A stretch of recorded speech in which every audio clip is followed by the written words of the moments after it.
Hello again, everyone. Percival here. I am uploading a lot recently, and it's because of this NFT Wildworks bullshit. And there are some comments on Stacy's Medium article titled "Doing the Math on Solana." These are very heartfelt comments, and I wanted to read them out for people that aren't able to access Medium. This is a comment by Chuck Ely, I think. I think that's how you pronounce it. I'm not sure. It was made roughly 6 hours ago and edited afterwards. Or at least as far as I know. This might be the time that the screenshot was taken. This reads out as follows. NFTs are part of the issue, but you are entirely ignoring the fact that people are upset because by the looks of it, Cinder is replacing fer.al. It will eventually have everything fer.al has, but with NFTs. It is entirely reusing all of fer.al's assets, and the player base feels all their work on fer.al felt like testing for an NFT game which they don't support by any means. fer.al is a lost cause at this point, and everyone in the community knows it. Hundreds in the official Discord are moving to another server as part of the fer.al migration. I also have friends actually feeling suicidal by this because it was the only game helping improve their mental health, and now it's gone to ruins. I hope your money was worth making people feel that way. Also, I'm no expert on marketing, but I know what you were trying to do. You wanted to make good use out of the work put into fer.al, but saw another way to make even more from it, turning it into a crypto game. You've hurt Wildworks' reputation in the process. Sure, you can hire influencers to promote Cinder, but there will always be that entire community lurking in the shadows, hating on the game because it was once something else, and they felt used and even betrayed. Either way, you chose money over the people. fer.al could have had good potential for money making in the future if it got more developed, but instead you threw it all away to see if this crypto version would do well, while deeply hurting your company's reputation permanently. Risky move. This is the second one that got screenshotted and archived. Thank you to the folks at Feralians Against NFTs for archiving these. This is a comment from Fluffy Dragon that was made about 18 hours ago, as of the time of the screenshot. You have a wide range of sources from different organisations. As a rule, a minimum of 3 articles from separate non-affiliated organisations. One of your 3 will Solana itself have, which is not a reliable source, as they have a conflict of interest to report accurate on damage they may be causing. Personally, I find grabbing 3 articles of different sources from each side of the argument, so a total of 6, and then piecing together the common ground. But whatever works for you, a large pool of sources is better than a smaller pool. Also, I read through the article you linked at the bottom. For further reading says that Bitcoin is an environment problem and on a wide-scale basis doesn't seem to have a general solution. And could you provide some sources on numbers? Think links you have provided for the sources had information on Bitcoin and other cryptocurrencies, but not on common payment methods, which would be very good to see. And if I might suggest keeping opinion out of it, I noticed a few insulting generalizations towards the opposing sides. I understand how frustrating it can be when there are large amounts of people who won't listen, but insulting them only hinders your own credibility.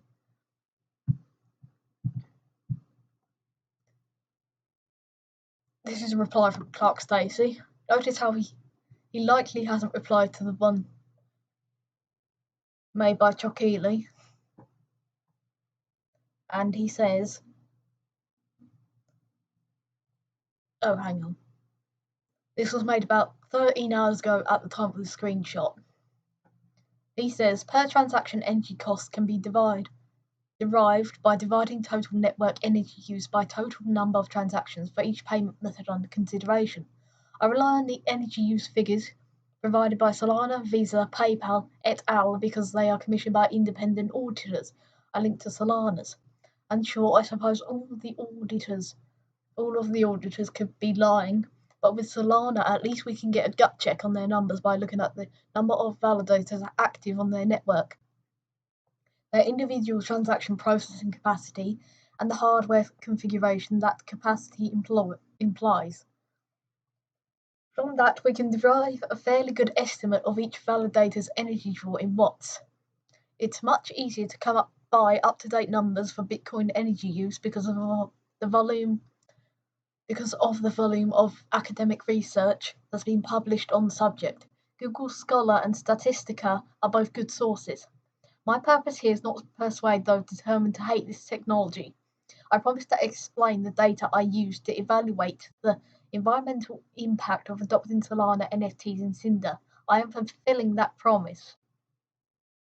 I welcome data from other sources, but when I've invited skeptics to share it with me, they shout that it's not their responsibility to do the research. I concur.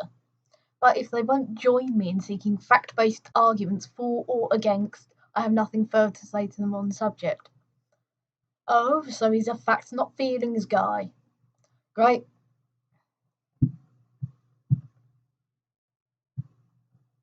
This is a comment made by Lunason about 19 hours ago as of the screenshot. Well, since apparently you need a bunch of teenagers to do the research for you and provide links, here is an article written by the creator of NFTs that includes multiple sources within itself. I hope this will answer and clear up any information and your condescending attitude towards valid concerns. This links to an article on The Atlantic, and it was something about NFTs originally being to stop art theft. Clark Stacy responds, about 14 hours ago as of the screenshot, take a look at what the other inventor of NFTs is doing, and read my first article. There and here I address and even agree with many of the problems Dash is lamenting in NFT speculation. His conclusion that he fears NFTs will go the way of MP3s, streaming video, and other innovations that were supposed to empower artists but instead enriched huge companies perfectly encapsulates why I want to be involved in steering the evolution of this technology before that happens, and why I hope as many creative people as possible will consider doing the same. Always down to hear valid concerns and respond to questions asked in good faith. I don't have much patience with unreasoned contempt prior to investigation, however. We have reasonable contempt towards Clark because he hasn't fucking listened. God. Shell comments on the article about 4 hours ago of the screenshot, and they quote multiple things. Not exactly what you do on your phone, PC, or PlayStation is practically nothing compared to what some blockchains do. Wildworks is looking for innovative ways to reduce our game's carbon footprint, and NFTs will be one way we do that in 2022. What are you doing? A company blaming the individual for their carbon footprint is inherently propaganda. They link to a Mashable article on carbon footprint campaigns being a fucking sham. A clear.ucdavis.edu blog post on Big Oil distracting their carbon footprint from your focus by making you focus on yours, and an article from opensecrets.org on the companies that have the highest carbon emissions and the ones that are spending the most money in order to convince you that you have a carbon footprint, or rather a bigger carbon footprint than they do. Additionally, we have further proof that the average person cannot significantly impact carbon emissions. COVID shut down the whole world except companies, while transportation and other forms of carbon usage with the everyday person was minimal. That barely mattered because combined with the knowledge above, companies are the ones majorly responsible. Then they link to a research document from noaa.gov.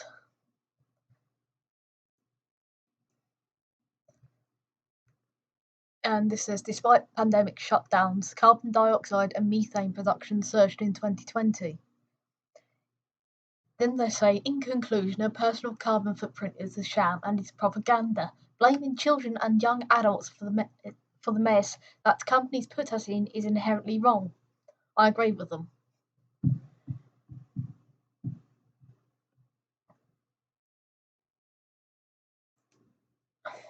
Therick says about 7 hours ago as of the time of the screenshot, and this comment has been edited. I don't know how to tell you this, Clark, but I think even with this article the damage is done. Even with good intentions by trying to spread a slightly more eco-friendly version of it, you took a gamble associating with something that a significant portion of your user base disagrees with, and that gamble didn't follow through. Good luck with whatever you do after Cindy, because I don't think Spiteful or Feral's now imploded community are going to let that have a peaceful run. Scott Trailer comments on the article as well, about 3 hours ago as of the time of the screenshot. Thank you again, Clark. I greatly appreciate your research efforts in putting this article together. I look forward to reading your next piece. What a load of shit. That's about all for this video.